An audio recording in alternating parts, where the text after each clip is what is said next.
জাপানের বিপক্ষে শক্তিশালী একাদশ নিয়েই মাঠে নামছে ব্রাজিল, যা দেখে ভয়ে কাঁপছে জাপান। চলতি বিশ্বকাপের নকআউট স্টেজের ম্যাচে আজ জাপানের বিপক্ষে মাঠে নামতে চলেছে ব্রাজিল। আজ 29 জুলাই বাংলাদেশ সময় রাত 11টায় সামুরাই ব্লুদের বিপক্ষে বাঁচা মরার ম্যাচে মুখোমুখি হচ্ছে সেলেসাওরা।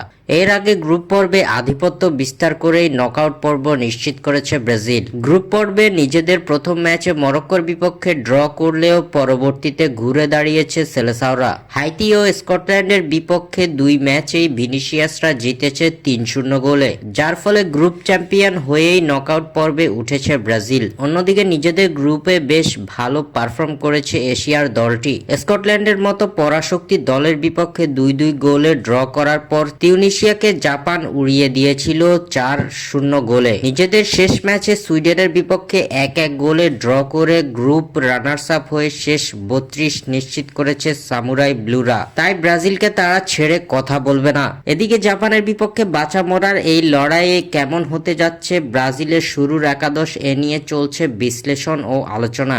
জানা গেছে জাপানের বিপক্ষে অপরিবর্তিত একাদশ নিয়েই মাঠে নামবে সেলেসাওরা, অর্থাৎ স্কটল্যান্ডের বিপক্ষে আঞ্চেলত্তি যে একাদশ খেলিয়েছেন সেই একাদশ নিয়ে জাপানকে মোকাবেলা করবে 5 বারের বিশ্ব চ্যাম্পিয়নরা। ইনজুরি থেকে ফিরলেও নেইমারকে শুরুর একাদশে রাখা হবে না।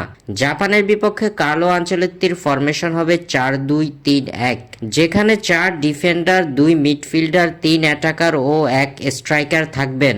এক নজরে জাপানের বিপক্ষে ব্রাজিলের সম্ভাব্য একাদশ: গোলরক্ষক Alisson Becker, defender Douglas Santos, Gabriel Magalhaes, Marquinhos ও দানিলো, মিডফিল্ডার ক্যাসেমিরো ও Bruno Guimaraes, attacker Vinicius Junior, Lucas Paqueta, Rayan ও ম্যাথিউস কুনহা। স্বাক্ষর থেকে সাদবিন ইসলাম।